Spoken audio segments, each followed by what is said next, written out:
Hello. All right. The first one, the first recording didn't work out that great, so I'm doing another one right off the cuff. Stave 5, the end of it. Yes, and the bedpost was his own, and the bed was his own, and the room was his own, and best and happiest of all, the time before him was his own, to make amends in. I will live in the past, the present, and the future, Scrooge repeated as he scrambled out of bed. The spirits of all three shall strive within me. O Jacob Marley, heaven and the Christmas time be praised for it. I say this on my knees, old Jacob, on my knees. He was so fluttered and so glowing with his good intentions that his broken voice would scarcely answer to his call. He had been sobbing violently in his conflict with the spirit, and his face was wet with tears. "They are not torn down," cried Scrooge, folding one of his bed curtains in his arms. "They are not torn down, rings and all. They are here. I am here. The shadows of things that would have been may be dispelled. They will be. I know they will." His hands were busy with his garments all this time, turning them inside out, putting them on upside down, tearing them, mislaying them, making them parties to every kind of extravagance. "I don't know what to do," cried Scrooge, laughing and crying in the same breath, and making a perfect lampoon of himself with his stockings. "I'm as light as a feather. I'm as happy as an angel. I'm as merry as a schoolboy. I'm as giddy as a drunken man. A Merry Christmas to everybody. A Happy New Year to all the world. Hello here, whoop, halloo." He had frisked into the sitting room and was now standing there perfectly winded. "There's the saucepan that had the gruel in it," cried Scrooge, starting off again and going round the fireplace. "There's the door by which the ghost of Jacob Marley entered. There's the corner where the ghost of Christmas present sat. There's the window where I saw the wandering spirits. It's all right. It's all true. It all happened. Ha ha ha." Really, for a man who has been out of practice for so many years, it was a splendid laugh, a most illustrious laugh, the father of a long, long line of brilliant laughs. "I don't know what day of the month it is," said Scrooge. "I don't know how long I've been among the spirits. I don't know anything. I'm quite a baby. Never mind. I don't care. I'd rather be a baby. Halloo, whoop, halloo, here." He has he was checked in his transports by the churches ringing out the lustiest peals you've ever heard. Clash, clang, hammer, ding, dong, bell, bell, dong, ding, hammer, clash, clang. Oh, glorious, glorious. Running to the window, he opened it and put out his head.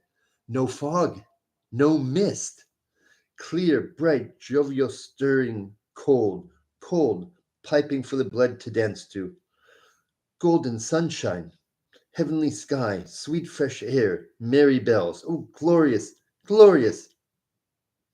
"What's today?" cried Scrooge, calling down to a boy in Sunday clothes who perhaps had lawyered in to look about him.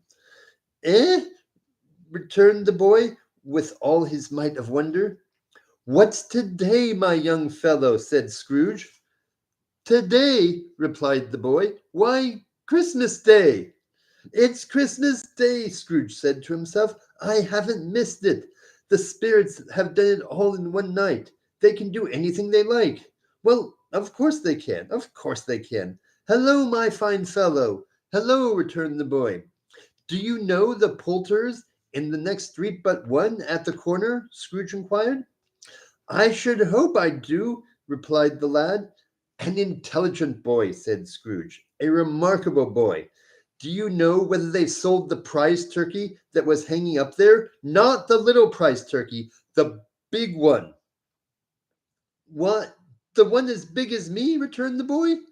"What a delightful boy," said Scrooge. "It's a pleasure to talk with him. Yes, my buck." "It's hanging there now," replied the boy. "Is it?" said Scrooge. "Go and buy it." "Walker!" replied the boy. "No, no," said Scrooge. "I'm in earnest. Go and buy it, and tell them to bring it here, that I may give them the directions where to take it. Come back with the man, and I'll give you a shilling. Come back with him in less than 5 minutes, and I'll give you half a crown." The boy was off like a shot.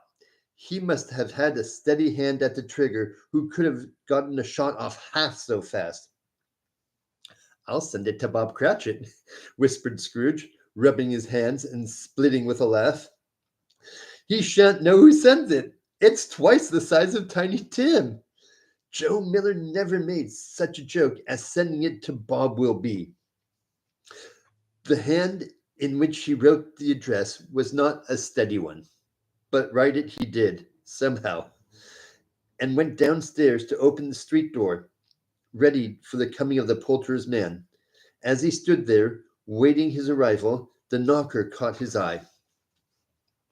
"I shall love it as long as I live," cried Scrooge, patting it with his hand. "I scarcely ever looked at it before. What an honest expression it has in its face. It's a wonderful knocker. Here's the turkey. Hello, whoop, how are you? Merry Christmas." It was a turkey. He never could have stood on his legs, that bird. He would have snapped them short off in a minute, like sticks of sealing wax. "Why, it's impossible to carry that to Camden Town," said Scrooge. "You must have a cab." The chuckle with which he said this, and the chuckle with which he paid for the turkey, the chuckle with which he paid for the cab, and the chuckle with which he recompensed the boy, were only to be exceeded by the chuckle with which he sat down breathless in his chair again, and chuckled until he cried. Shaving was not an easy task, for his hand continued to shake very much, and shaving requires attention, even when you don't dance while you're about it. But if he had cut off the end of his nose, he would have put a piece of sticking plaster over it and been quite satisfied. He dressed himself, all in his best, and at last got out into the streets. The people were by this time pouring forth, and as he'd seen them with the ghost of Christmas present, and walking with his hands behind him, Scrooge regarded everyone with a delighted smile. He looked so irresistibly pleasant, in a word, that 3 or 4 good-humored fellows said, "Good morning, sir, and a Merry Christmas to you." And Scrooge said often afterwards that of all the blithest sounds he had ever heard, those were the most blithest in his ears. He hadn't gone far when, coming on towards him, he beheld the portly gentleman who had walked into his counting house the day before and said, "Scrooge and Marley, I believe?" It sent a pang across his heart to think how this old gentleman would look upon him when they met. But he knew what his path lay straight before him, and he took it. "My dear sir," said Scrooge, quickening his pace and taking the old gentleman by both his hands, "how do you do? I hope you succeeded yesterday. It was very kind of you. A Merry Christmas to you, sir." "Mr. Scrooge?" "Yes," said Scrooge, "that is my name, and I fear it may not be pleasant to you. Allow me to ask your pardon. And will you have the goodness—" Here Scrooge whispered in his ear. "Lord bless me!" cried the gentleman, as if his breath were taken away. "My dear Mr. Scrooge, are you serious?" "If you please," said Scrooge, "and not a farthing less. A great many back payments are to be included in it, I assure you. Will you do me that favor?" "My dear," said the other, shaking his hands with him, "I don't know what to say to such magnificent—" "Don't say anything, please," retorted Scrooge. "Come and see me. Will you come and see me?" "I will," cried the old gentleman, and it was clear he meant to do it. "Thank you," said Scrooge. "I'm much obliged to you. I thank you 50 times. Bless you." He went to church and walked about the streets, and watched the people hurrying to and fro, and patted children on the head, and questioned beggars, and looked down into the kitchens of houses and up to the windows, and found that Everything could yield him pleasure. He had never dreamt that any walk, that anything, could give him so much happiness. In the afternoon, he turned his steps towards his nephew's house. He passed the door a dozen times before he had the courage to go up and knock, but he made a dash and did it. "Is your master at home, my dear?" said Scrooge to the girl. Very nice girl, very. "Yes, sir." "Where is he, my love?" said Scrooge. "He's in the dining room, sir, along with mistress. I'll show you upstairs, if you please." "Thank ye. He knows me," said Scrooge, with his hand already on the dining room lock. "I'll go in here, my dear." He turned it gently and sidled his face in round the door. They were looking at the table, which was spread out in great array, for these young housekeepers are always nervous on such points and like to see that everything is right. "Fred!" said Scrooge. Dear heart alive, how his niece by marriage started. Scrooge had forgotten for the moment about her sitting in the corner with the footstool, or he wouldn't have done it on any account. "Why, bless my soul!" cried Fred. "Who's that?" "It is I, your Uncle Scrooge. I have come to dinner. Will you let me in, Fred?" "Let him in. It's a mercy they didn't shake his arm off. He was in the house in 5 minutes. Nothing could be heartier. His niece looked just the same. So did Topper when he came. So did the plump sister when she came. So did everyone when they came. Wonderful party, wonderful games, wonderful unanimity, wonderful happiness." But he was early at the office next morning. Oh, he was early there. If he could only be there first and catch Bob Cratchit coming late, that would be the thing he had set his heart on. And he did it. Yes, he did.